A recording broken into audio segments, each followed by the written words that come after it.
Hello and welcome to the MHG podcast. Life is miserable, we all know that. It's dark, it's dank, so we're here to bring you a bit of joy, bit of light, hopefully more light than we have the previous few weeks. So with that being said, I'm joined by Stu. Hi Bradley. How are we actually doing, Stu? Yeah, no, I'm not doing too bad. Work is still a bit of a challenge at the moment, but it will be that way for a while, and I'm doing okay with it. The main thing is I'm still employed, which is always good, because I like money, and I like spending money. So, yeah, that's all right. Yeah, you want out of this capitalist culture, but we, unfortunately, at the moment, while we're in it, we need the monies. Precisely. I want my universal basic income. That's what I want. And I'm off. Yes. I'm just going to sit on my arse all day then. Or you get disabled like I do. Yep. That's the dream. Just all you need to do is lose your vision, get really bad diabetes so your foot's are screwed as well, find out you've got, a massive amount of neurodivergency going on, and, you're on easy street getting to live in a tiny 2-bedroom flat with 2 kids. Oh, yeah. And your partner, a couple of cats, and no money. Oh, yeah. Sounds like a doddle, yeah. Yeah. Easy street. This is the government haven't clicked on yet, so this is the real long game. Okay, we live in squalor and poverty just to rip off all the rich people, all the billionaires. It's them who are the real victims. I've always thought that. Yeah, they suffer more than anybody, really, don't they? Oh, of course. Yeah. They work so hard. They do. But no, I'm glad you're doing okay. I'm actually doing pretty well this week. The past few weeks have been a challenge mentally for numerous reasons, both personally and what's been going on in the wider world. But I'm officially blind, Stu, which is great news in terms of that's it now, in terms of I haven't got to fight to be recognised for that anymore. I'd rather, someone came up with a miracle cure to fix blindness or eye transplant. I want a Terminator eye.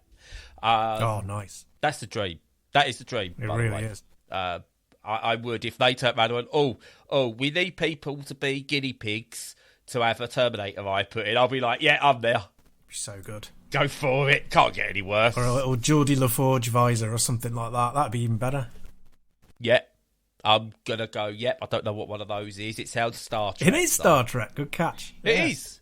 Excellent. Does it help him see? Them see? Her see? I don't know. Yeah. I think it identifies as male in the program. Yeah, it does. Yeah, it's like a visor that he was born blind, but with the visor he can see. It converts stuff into stuff that goes straight into his brain. It's very good. It's got to be possible one day. Oh, I think it will be. To be fair, Star Trek has been the prelude to a lot of our technology. Yeah. Well, it's been like, this is everything we want. Now go away and make it happen. And mobile phones came from Star Trek, didn't they? Pretty much. And baldness, that came from Star Trek, I believe. Baldness? Yeah, who's the... Oh, baldness. Yes. Yeah, baldness was invented by Star Trek. Yeah. What's his name? William? No. Jean-Luc Picard. Yeah, but... Patrick Stewart. Oh, my God. Patrick Stewart, that's it. One of our most famous actors. And I just forgot his name. That's him. Good start. It is a good start. It seems more coherent than usual, though, which is impressive. It's still pretty rambling, but I like it. Yeah. Talking of rambling, do you know what else you can go rambling in? What's that? Video games. Oh, video games. I thought you were going to say the countryside, but yeah, video games. Oh, I was going straight in for it this week. Nice. Yeah, you can ramble with video games. I'm trying to think of a really good one. I don't know, like the Disappearance of Edith Finch or whatever it's called. Yeah, Dear Esther I enjoyed. Dear Esther, yeah, that's a rambling one. Yeah. A short hike. Short hike. You can go rambling in that. Yeah, Stanley Parable kind of. So inside an office, but Yeah, inside an office, inside the... whatever the hell that is actually meant to be. Yeah, I think the most... Without spoilers. I think the most, rambly one, as in, rambly, in the countryside is probably Dear Esther, because it's literally just like, I'm walking around the coastline, I'm walking up a bit of a hill, and then the game's over. So, yeah. Yeah. And while you listen to someone chat. That's right. And it's like a podcast with me. I know, right? But even with that description making it sound rubbish, it's not rubbish. It's really good. So no, it's really, really good. There was that, was it maybe 3-year boom of walking simulators where they nailed it, and then it's just gone. Either like people have gone, oh, let's do more of this, and not done it as well, or they've gone off in different directions, which are brilliant for other reasons. Yeah, well, that's why these things go through phases and fashions, don't they? And some last longer than others. And the one with roguelites and roguelikes has gone on for far too long. But no, it's not. I'd argue against that one. Exactly. I'm just being facetious. It's not a bad thing. I mean, the walking simulators are still about, except now what they do is they put in towers and encampments and get run by rapists. No, that's Ubisoft. So that's Ubisoft and Ubisoft games. That's it. Just got to get that clear. Not quite, but yeah, they're still about in many guises, but they're just generally not as good anymore. Anyway, talking of good video games, I hope. Tell me something you've been playing, Stu. Well, I've been playing. The first one is it's weird because some people really rail against this, but then again they rail against Halo, and they still sell tons and they still get great Metacritic scores. And this game is Killzone Shadowfall. I'm going to do that again because that was totally spazzy. Killzone Shadowfall, right? And the reason I started playing it again, well, two reasons, and both of them fairly interesting. The first point of interest is that the PS5 really boosts a lot of PS4 games, and this is a PS4 game. And it particularly boosts the ones that had an uncapped frame rate, which is great. It makes it easier for them to do adjustments and stuff to the frame rate. And so, long and short of it is that Killzone Shadowfall runs at 60 frames per second, as smooth as butter, absolutely beautiful. And because it's already a really good looking game, and it's not very high res, so it's a bit jaggy, but other than that, it looks amazing, and it's 10 years old. So that's really good. It looks, because it's the Decima engine, which is the same one used for the Horizon games, although an earlier version, so it's not quite as technically impressive. It still looks beautiful, and it's running at 60, and that was one of the things that was kind of, a bit disappointing because Halo always ran at 60. And also the second thing being that I can't remember at all what I was going to say, what the second thing was. So technically it's good. People say they don't like it, but it's sold really well. And there we go. And yeah, I'm not going to talk about it much, but I'm just going to say two things quickly. One is, if you've not played this game for a while, play it again. It's got some fairly big flaws. It sits in around 70 on Metacritic, which is about right, I'd say, because that's good, but it's not brilliant. And I think the main problem is it gives you loads of really good tools to use, and when the stars align, they're really exciting to use. I won't go into them because it's an old game. Play it again. You've probably got it. If you haven't, it's £2 on eBay. You don't really, the levels aren't really laid out to make the best use of those tools, I would say, most of the time, and that can make it a bit of a grind at times. When it works, it's brilliant, and it works about 70% of the time. The second thing is that the guns aren't different enough from each other. The guns are really good when you get the variety, but there are like 6 different varieties of assault rifle, which is just boring as all get out. Which is a shame, because there's some really good weapons in there that really mix stuff up, but not enough of them, and they don't come around frequently enough. And again, that's the thing that makes it land around the 70 mark. But it's good. It's absolutely gorgeous. The whole kind of real physicality of the movement and stuff in Killzone is what I really enjoy. Some people don't like, but it's what I really like.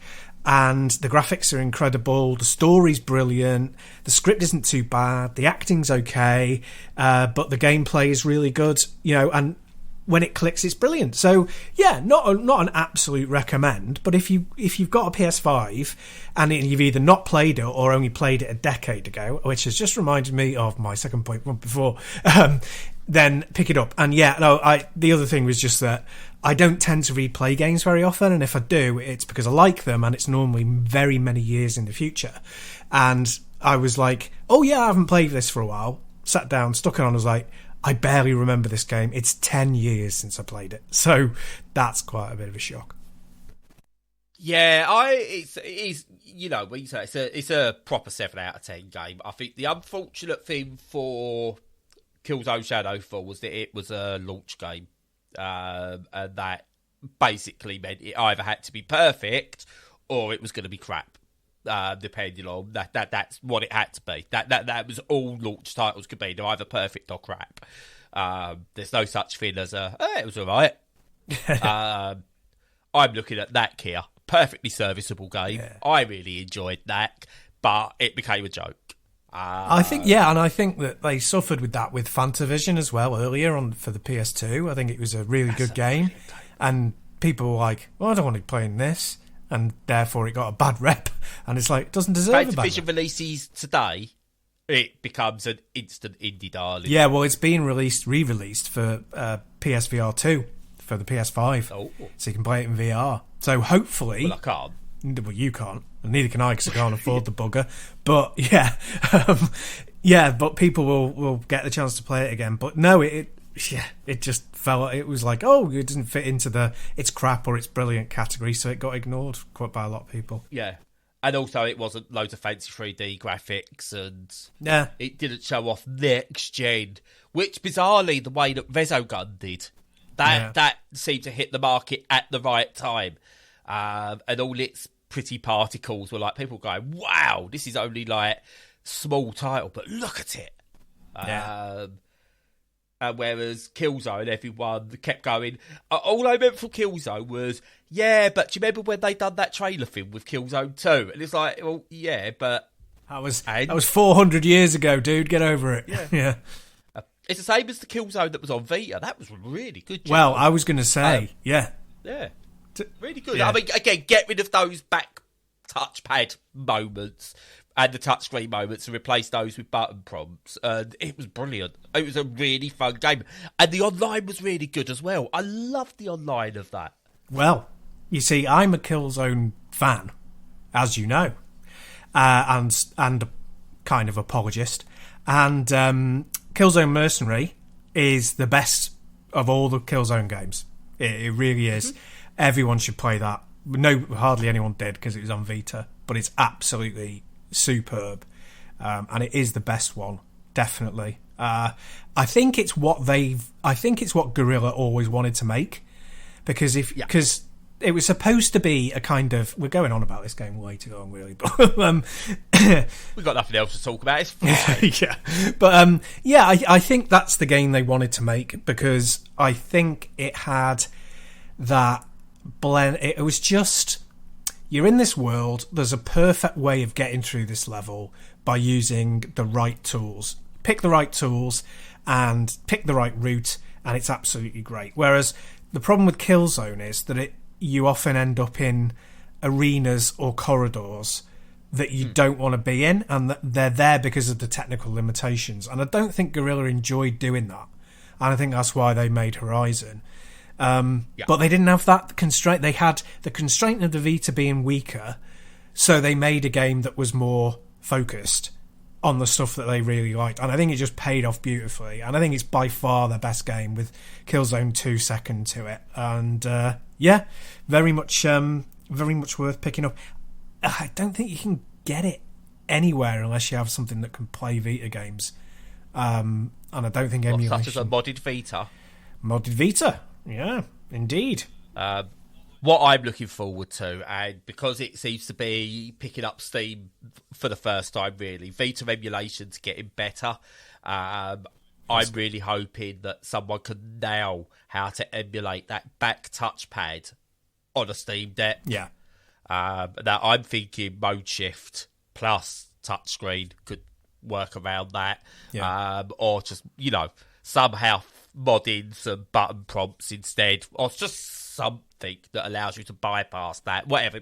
People are cleverer than me. Well, yeah, I mean, on the Steam Deck, that'll be perfect. I was just going to say, on the Steam Deck, it's not even a problem, is it? Because you can just use the front touchpads as the back touchpads, and you can use the screen as the touch. So, yeah. And again, mode shift if you need to have multiple things on the same actual input. Yeah. So, yeah. Yep. Indeed. Do it. So there we go. There's reason enough. But yeah, that was Gorilla's Titanfall 2, where I think it's appreciated. It's the best of the lot, but still never got the outpouring of love and the sales that it deserved. Yeah. No, I agree. It's a really good game. It's a really, really good game. One of the things I'm going to shut up about Killzone in a minute, but one of the good things they did with this that they also did with Mercenary is that they used the pad to your advantage. So it was like very much a showcase for this technology. And the one thing I really like is that you've got the D-pad for selecting various things, various tools in your arsenal. And the touchpad does the same thing, but for your little owl device, which is your little kind of robot helper guy. Yeah. And it's just a 4-directional thing like a D-pad that gives it different commands that are then activated with L1. And it's really simple and not like technologically impressive, but really, really good, because it's just like everybody knows the 4 points of the compass, and just having that and having it as touch and very brief. It's simple but really, really effective. It's great, and I like the way they've done that. Yeah. And I swear to Christ, this is the last thing I'm going to say.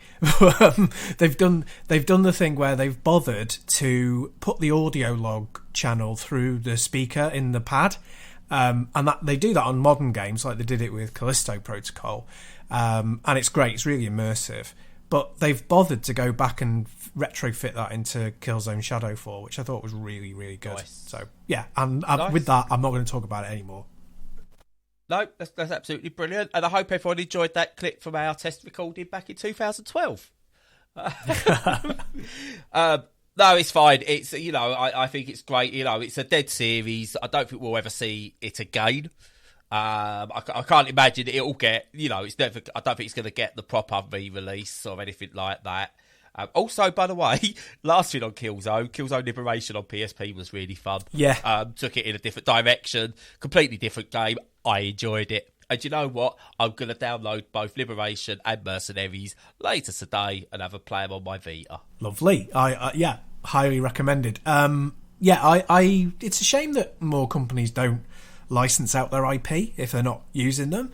I know that there's the concern that it will damage the brand, but I just think that they should do it. It should just be done more often. So principally Konami, obviously, but mainly Capcom, Sega, the likes of Gorilla. Hey, Nintendo did it with Mario in the end, and what should never work, that I refused to buy the second game to Ubisoft with Mario Sparks of Hope or whatever the new one's called, and the Mario Rabbids XCOM like. It works. Yeah. It can work. Yep. If you've got to be careful about it. But try it. More of that, please. Exactly. Yeah, I agree. Surprised there wasn't a Sonic turn-based game, because Sega, as much as Sega could be leading lights in a lot of stuff, they do sometimes go, "Oh, Nintendo has done that. We should do that." Yeah. They should totally have ripped that idea off. Paper Sonic. Just as an aside, before I get onto my first game, I don't think you'll get into 3 this week, Stu. Nope. But just as an aside, I was watching a Triple Jump countdown thing about innovative things in video games that are either now done or as standard, and the amount of times it started with Sega, who were ahead of the times. It's like, yeah, well done. That's Sega for you. Much of what you know now was down to Sega. I know, in some way. But they were talking about motion controls with Sega as well, and they spoke about, like, Sega's failed, like, you stick that thing on the floor, and it was like not a VR unit, but it was like a motion control thing inside of a frame on the floor. Yeah. I was like, but you've missed out talking about the Dreamcast motion control stuff. Yep. With like the fishing wand and stuff like that, which was before a Wiimote, and that's essentially what a Wiimote was for, was doing fishing type stuff, but obviously for sports and all that. Again, it's all there. It's all there on like the Dreamcast. Okay, no, this is going to turn into a Dreamcast special. Let's not do that. I'm going to move on. Yeah, well, people can listen to our Sega special. We cover a lot of that there. So if you've not listened to that, go ahead and listen to it because it's excellent. Go and find it. I don't know what number it is. 100, I think. I think it was the 100th, or it's around there. Ah, there you go. Yeah. Also, we missed our third birthday of podcasting. Oh, yeah. That would have been 156, so happy belated podcast day. That's me doing one of those twizzly things that you blow on. I don't know what they're called. What are they called? Yeah, you got to do that. You got to find a soundbite though. With that, they go like like kind of pathetic thing at the end because it's a bit of a failure because we forgot it. Like that. Yeah, I'll dig it out. And there's a soundbite. Yeah, there you go. That's it. Anyway, moving on.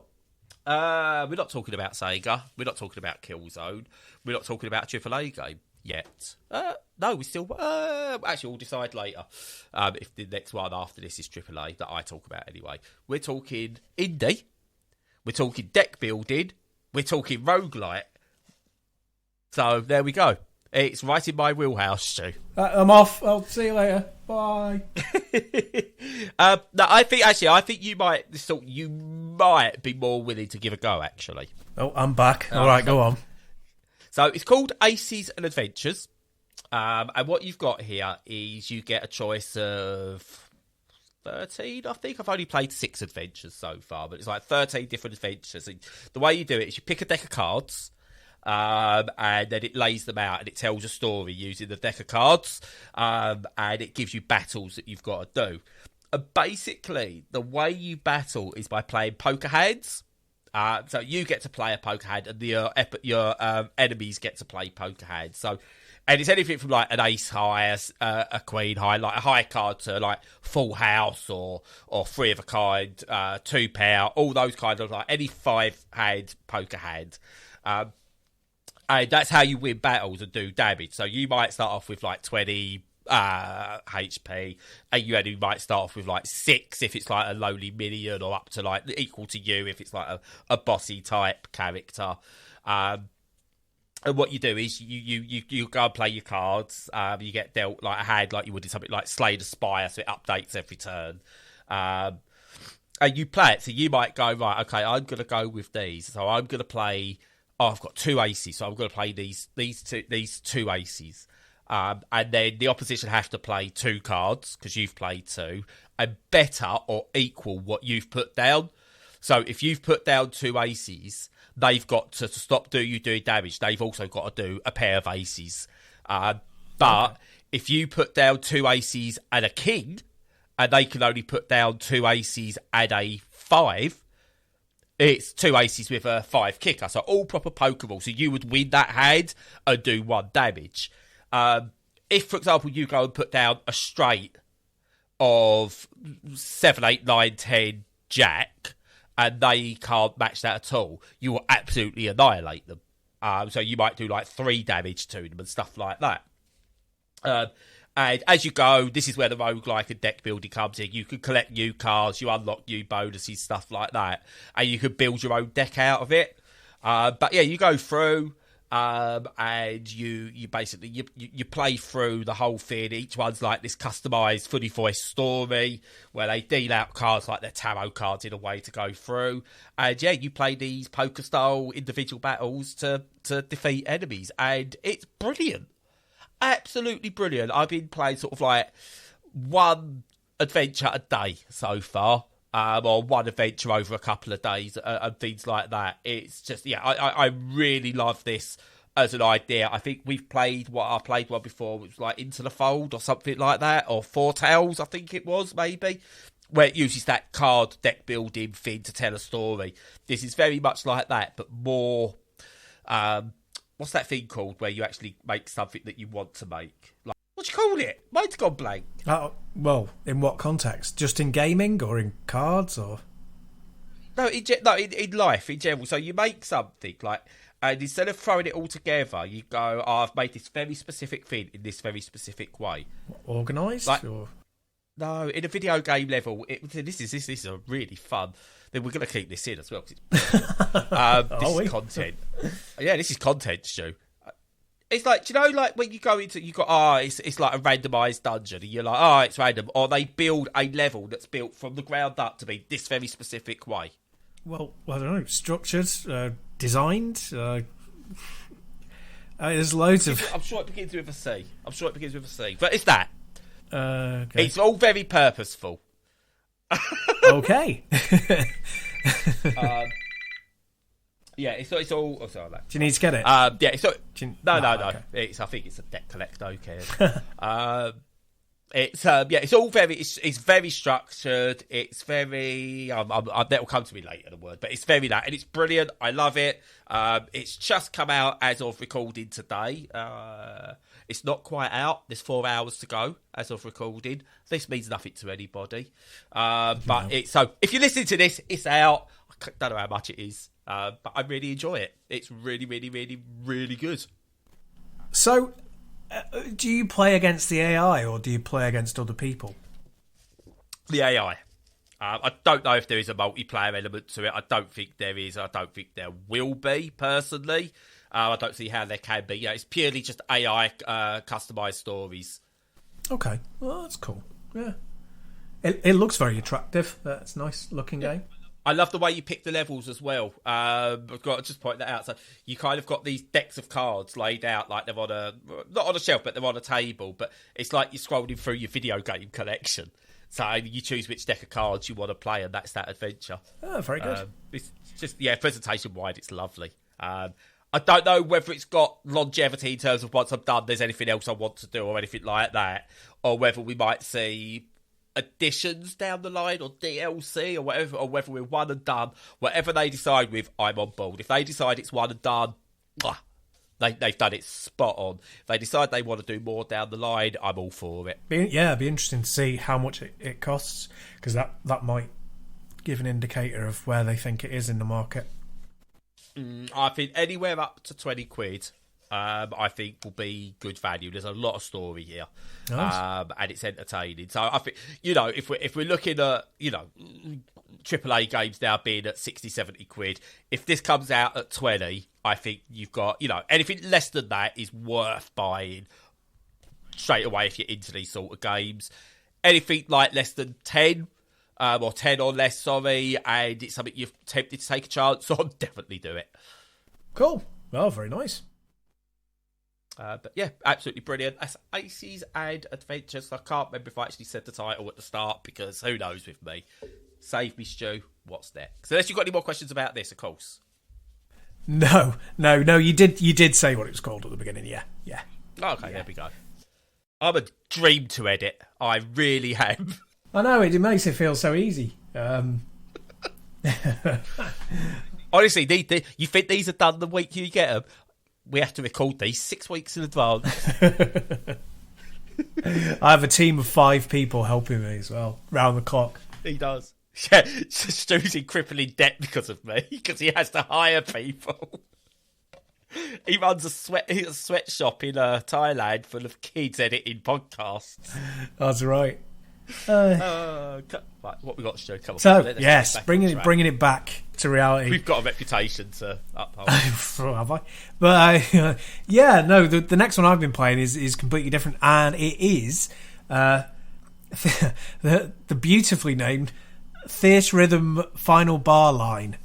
So, that one. The sort of game that would never sell a copy if it didn't have because of the bad title, unless it had Final Fantasy in the name. So it's kind of like going, steak and chips, zippy wah, mubra, mig pie, cotton finger. It's just like... It's like I've named the title. Yeah. It's just like ridiculous. They've caught themselves right up in that one. But anyone who's had a Nintendo machine over the last sort of 15 years or whatever has probably dipped into this, especially if they, pirated their games. But it's a rhythm game. It's a rhythm action game that on the DS, the 3DS, it used stylus. It doesn't obviously use this on the Switch, and it's all the Final Fantasy, practically all of it now, all the Final Fantasy music that you play rhythm games to, and it's just like, it's an absolute no-brainer that it's going to be really excellent, because all of the music, even if the tunes are like small little interstitial numbers rather than big themes or, you know, battle music or whatever, they're all so well composed. They're all really, you know, the amount of effort that went into creating them, even the chiptune ones back in the day, and, you know, playing a game with those as the thing to match to is just a winner, you know.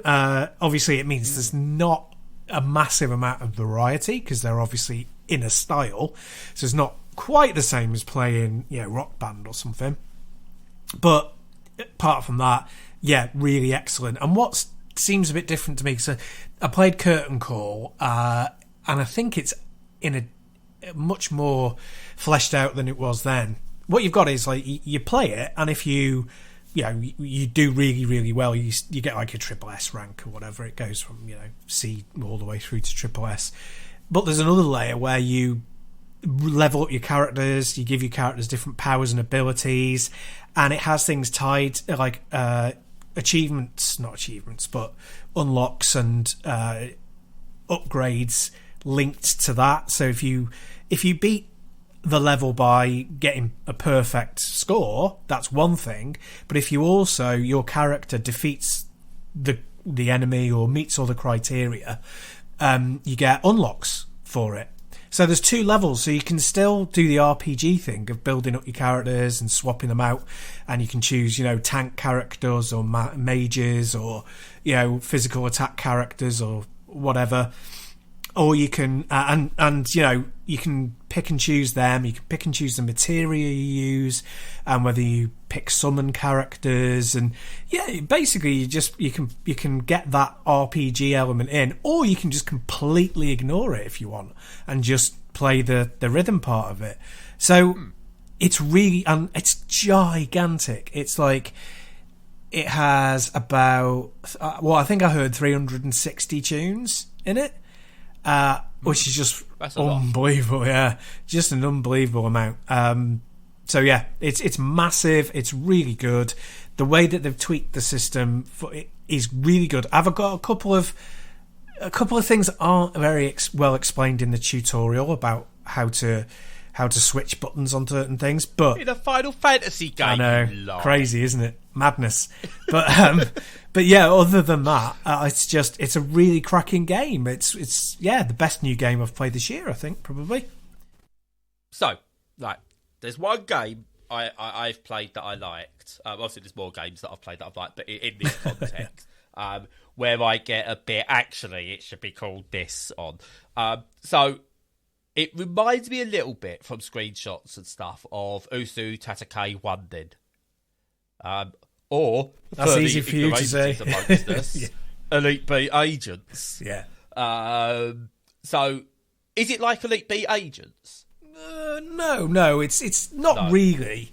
I mean, they're all not much of a muchness, but there's always sort of things that are common to each other. But it's got enough nuance so that it's different. But it's more like Guitar Man, but not as fundamentally.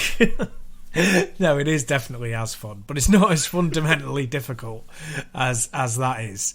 It's a little bit easier until you get, like, the fundamental way that you play Guitar Man is hard, and then when you get good at it, like, the learning curve is really steep, whereas this is not as steep because there are still simple things that you can do, and it's much more of a regular kind of pressing time to the beat kind of a thing. But yeah, no, it's its own thing, and it has new stuff in it, like pushing the direction pads in one direction or in opposing directions for some of the beats and things like that. So yeah, and one thing I really want to say as well is that it's got a mass of accessibility options where you can change colours, size of objects, speed, background, colour, detail, opacity. It's got a huge amount of accessibility options, which is really, really good.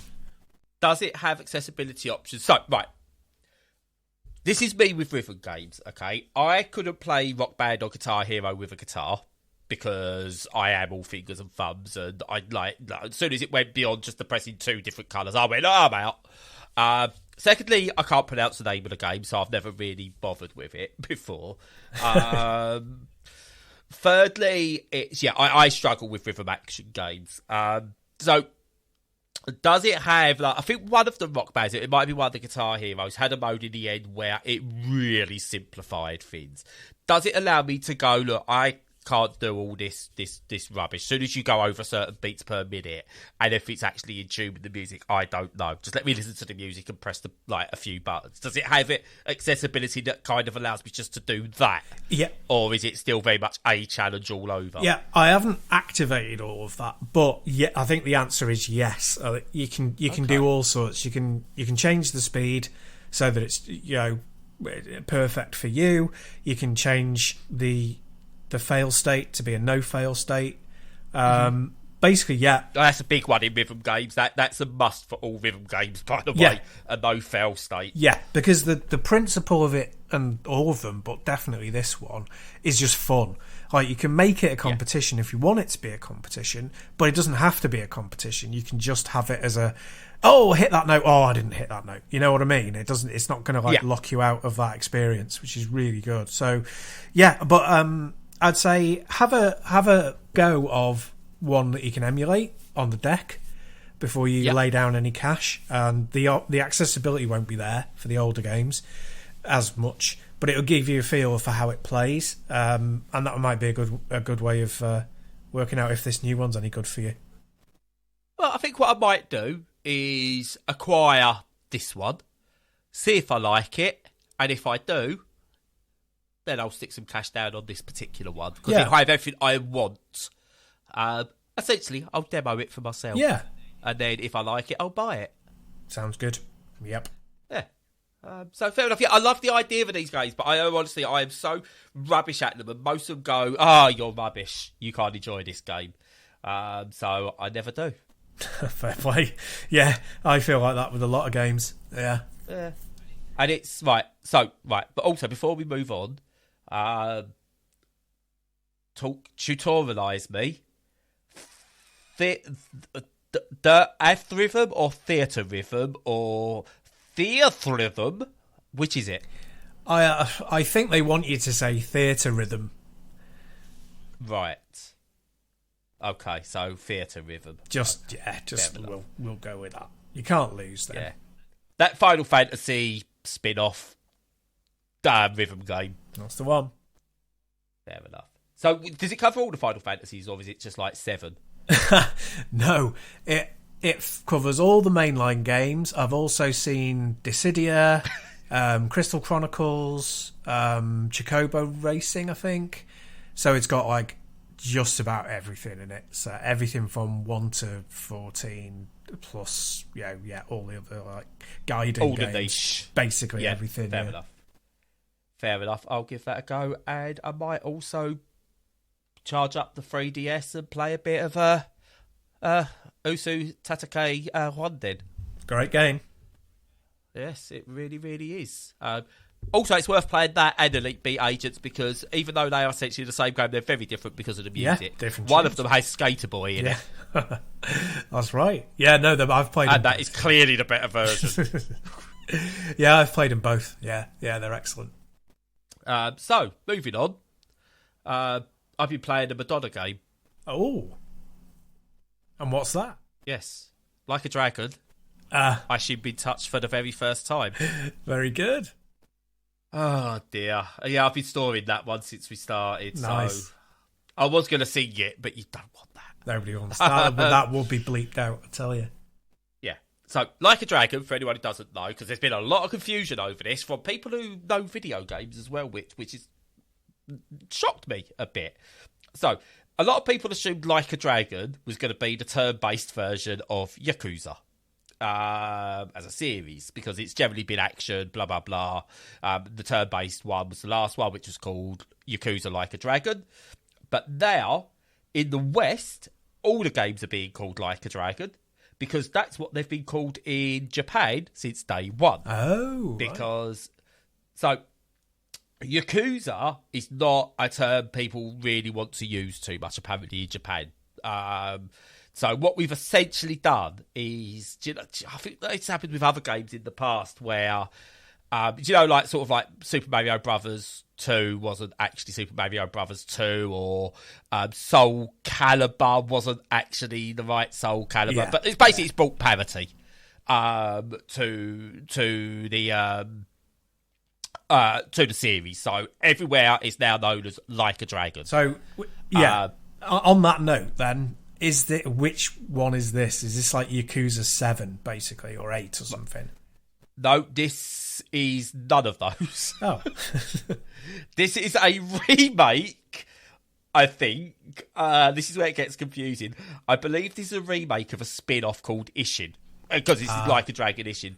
But I think this was released in Japan only a good number of years ago. I am not an official Yakuza stroke Like a Dragon historian, so take all that with a pinch of salt. But I believe that's what it was. But essentially, it's a Yakuza.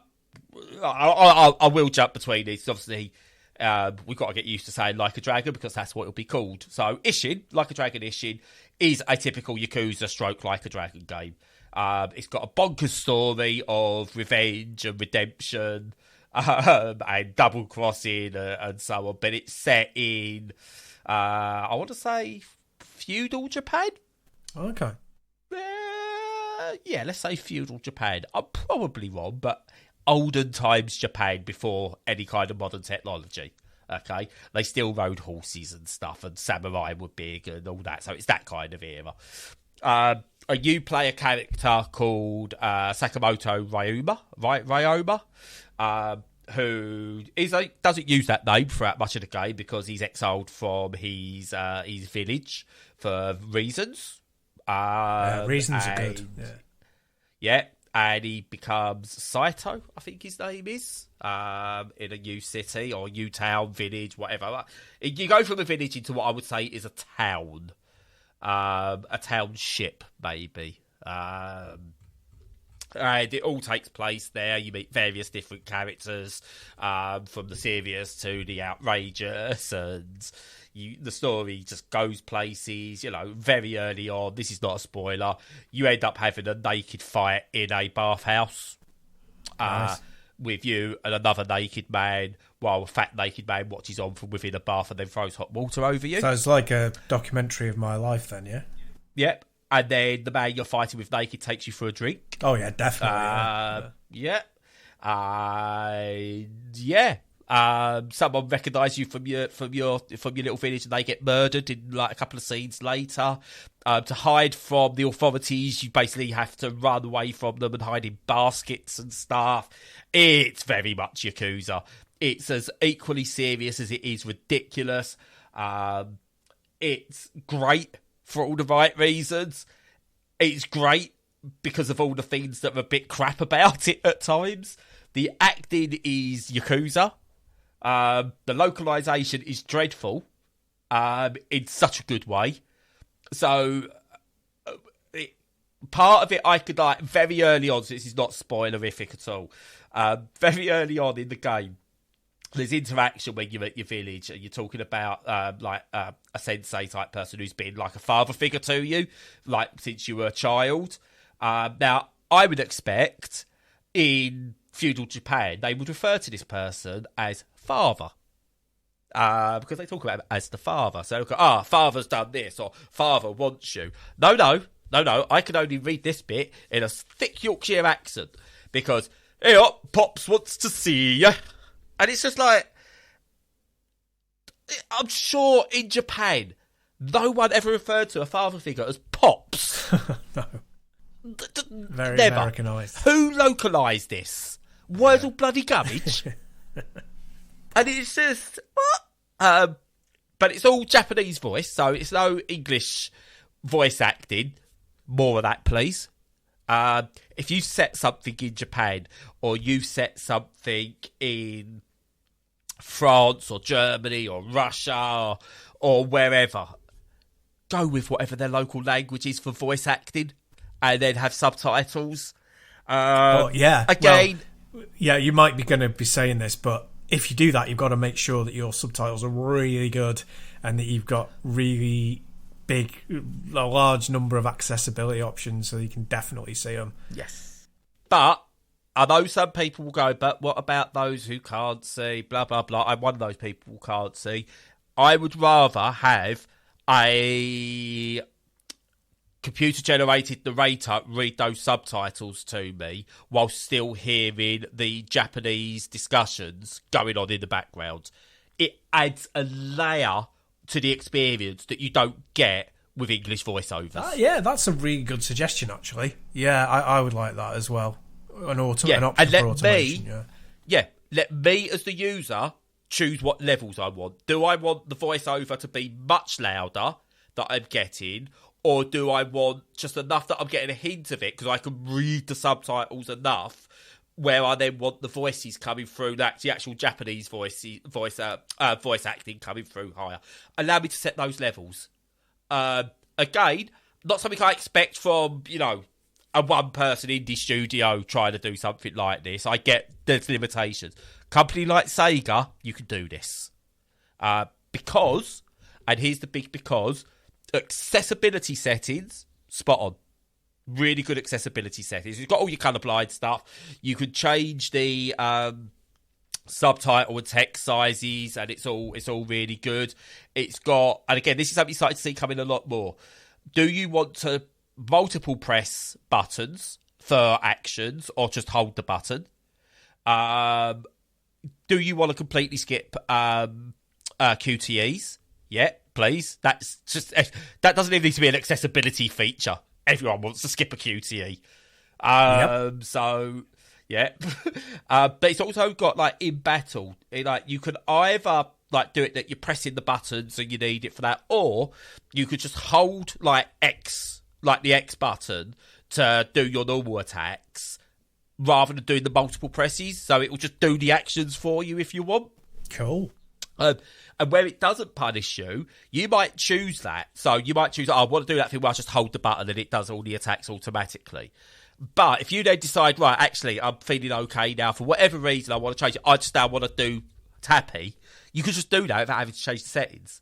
So you can set it to press to hold, hold to do the actions. But you could just, on the fly, start tapping and doing, the actual input combos if you want. Nice. Which I think is brilliant. Yeah, that's great. Brilliant. That's brilliant implementation. So, yeah, everything about this is spot on. I don't blame them for not having automatic voiceovers, because I think that should be a system level thing. Because I think that's a lot of work to actually put on the developers to put into each individual game. So I think that should be system level. And wherever we get, I would say whatever the next consoles are, but we know we can patch a console now, so there's no reason why we can't add this crap in now, or, in a year's time after developing it. But yeah, it's a batshit mental game, good accessibility settings. I'm 3 hours in, not 3 hours in, I was 3 hours in when I first started thinking about the game. I'm about 13 hours in now. I feel like I've barely got anywhere because it's a Yakuza stroke like a dragon game. I don't know when the game actually picks up to be, you're actually getting near the end, because it's one of those. It's just, there's things to do. So you can go drinking, you could do karaoke, loads of different activities. The karaoke side of it is really well implemented, considering this is feudal Japan. You don't actually have a karaoke machine, obviously. You have a fight with a tiger at some point. Nice. Because why not? Right. And yeah, it's brilliant. It's just brilliant. And I won't complete this anytime soon. It's like other Yakuza games, like a Dragon games. I'll play this piecemeal across the next few years, and pick it up and put it down. Switch, probably go back to Kiwami at some point, because I'm only a couple of hours into that on the Steam Deck. So I'll probably go back through that for a little bit and then jump back to, because again, they're batshit mental. I don't think the stories matter all that much, and they're just great fun. Excellent. Shenmue with fun. Yeah, that's what they have always been. I'm really pleased that it's like the spiritual successor to Shenmue, and then it's still in the Sega wheelhouse. Because I mean, they're not for me. They're not my kind of games. I've never enjoyed those sorts of things, but I'm always impressed by them, and I like the fact they exist. You know, I want people to play them, so I'm really pleased that it's so big now. It's great. Yeah, it's kind of like like classier, more sophisticated, released more frequently GTA, really, kind of thing. It's much better than GTA. Yeah. No, I know. Because GTA. So this is where there's a fundamental difference. Shenmue is an important game. It's not a good game, but it's a very, very important game in the history of video games. It brought so much to the table that we use today, but has been bettered in every single way. You know, the idea of these day-night cycles are brilliant, but Shenmue decided that if you turn up to a shop 2 minutes late, then you had to wait until the next actual in-game day before you could go back there again. And yes, I get why that's brilliant at the time, and the idea of that is outstanding, but boy, that was not a good thing to have. Yeah. And then what Yakuza's done is take all those elements and improve on it, which is really, really good. You know, the idea of being able to go and do all these things in Shenmue was really good. You know, you got to go and play in the arcades. That's all everyone really wanted to do, was play in the arcades. The rest of it was a bit apart from the forklift driving, that became iconic. But you had to do that. It wasn't optional. So all everyone wanted to do was I'm going to go play Hang-On or whatever in Shenmue. That's about it, as the extras. But Yakuza took it and built on it and made loads of fun things to do. You know, I like going and playing shogi or playing in the arcades or going and doing a drinking game or a singing, like a karaoke mini game and all different kinds of stuff. And it improved on it. GTA then brought that in. But GTA's version of fun, he still feels a bit mean-spirited and business decision fun, whereas like a Dragon Stroke Yakuza fun is, what shit can we throw at the game and make it fun? And did the developers actually genuinely have a fun time making it? And that's the difference between, I think, Yakuza and GTA. GTA is, for a game that likes to, let's say, critique on modern life, it's very po-faced, I think.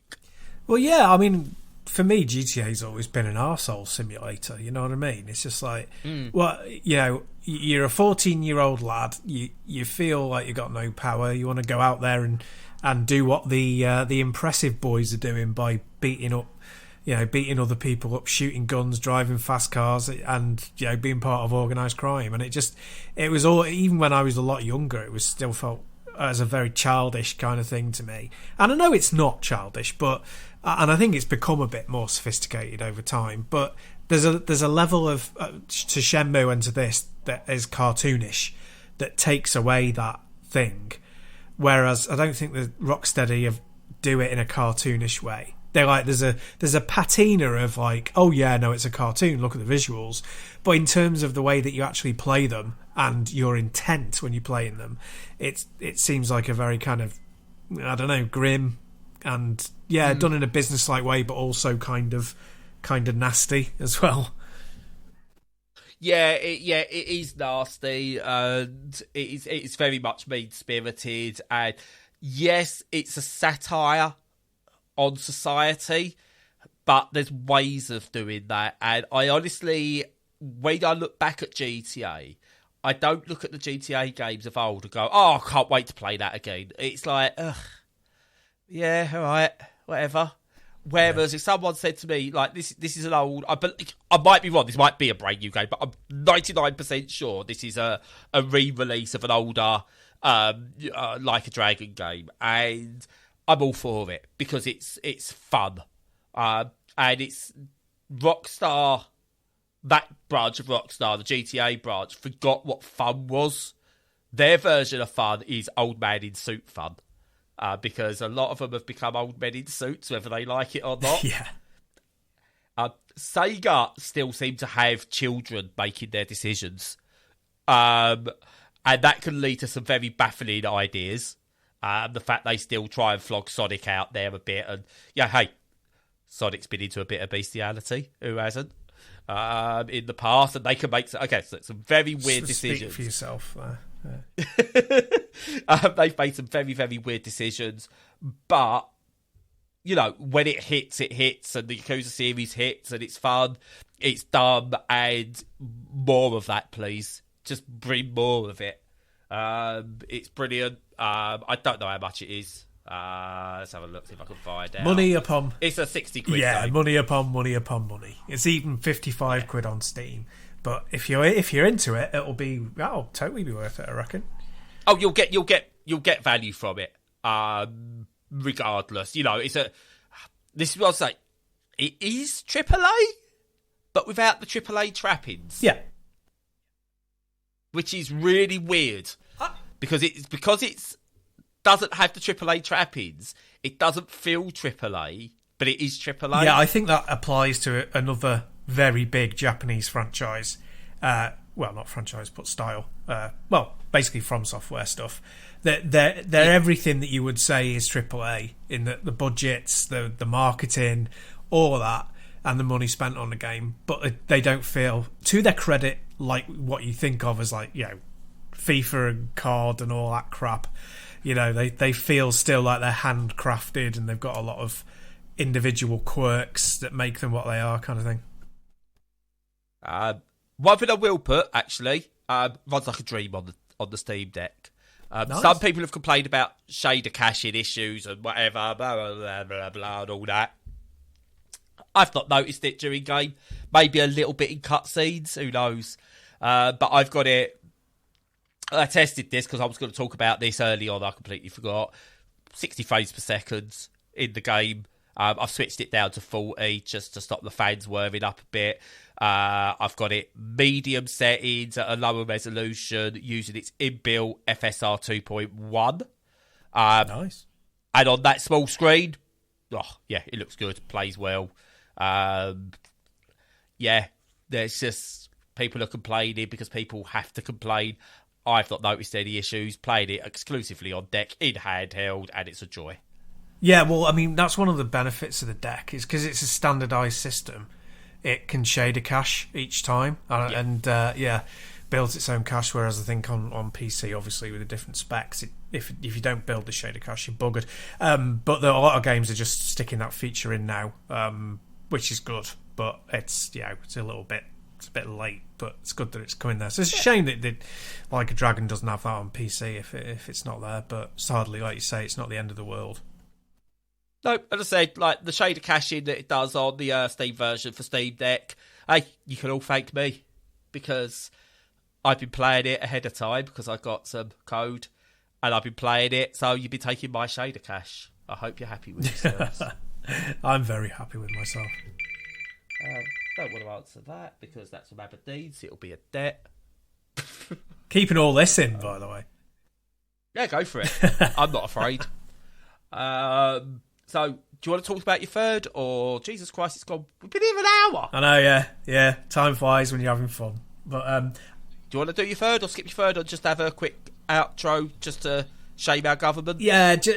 What I'll say is that I'll talk about it properly at another time. But I did want to briefly mention that I've got my PC Engine GT handheld, which is one of those handhelds that if you're of a certain age, if you're Gen X or older, you'll have wanted one, because handheld PC Engine plays PC Engine games, all of them, apart from the CD ones, obviously, and it was something we all lusted after back in the day because it made the Game Boy look completely obsolete even when it got released.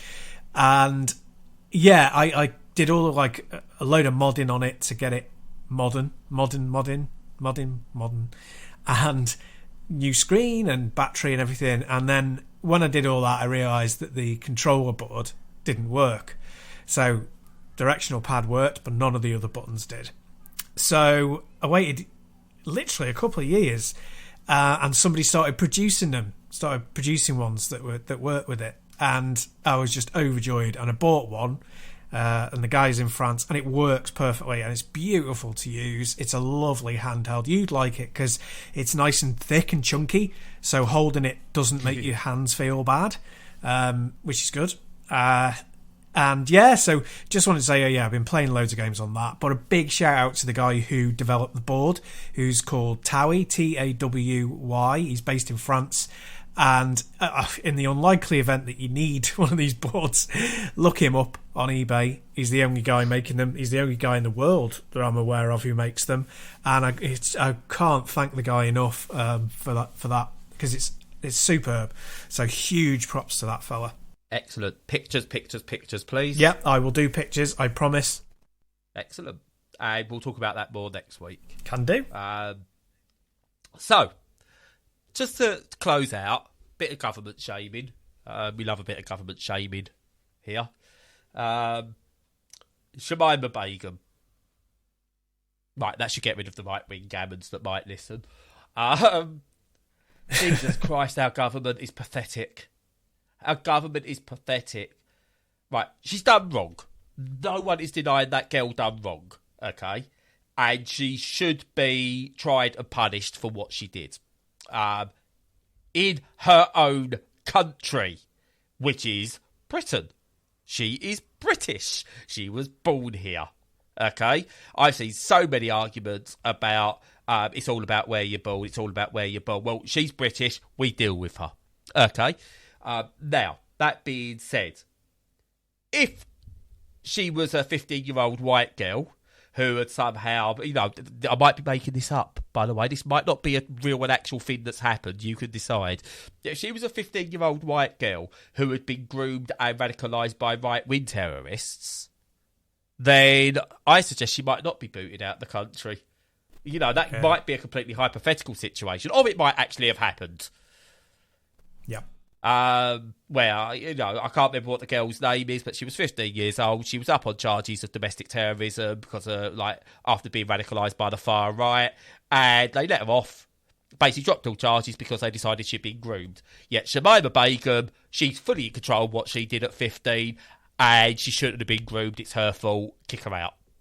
Screw this country at times. Screw our government completely at all times. Yeah, totally 100%. Agree with that. It's just absolutely crazy. Sort of naked racism, absolutely pathetic. Trying to make a point about something and failing spectacularly. And anyone who doesn't think that she should be, repatriated and tried in this country. I mean, there's two stages: repatriated and then tried to have some sort of consequence against her. Different again from just being forgiven with what she did because she was young, but either of those stances you can argue.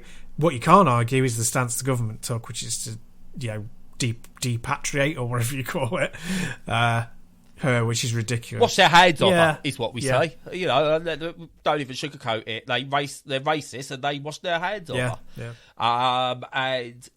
I'm not saying she can't be punished. She must be punished for what she did.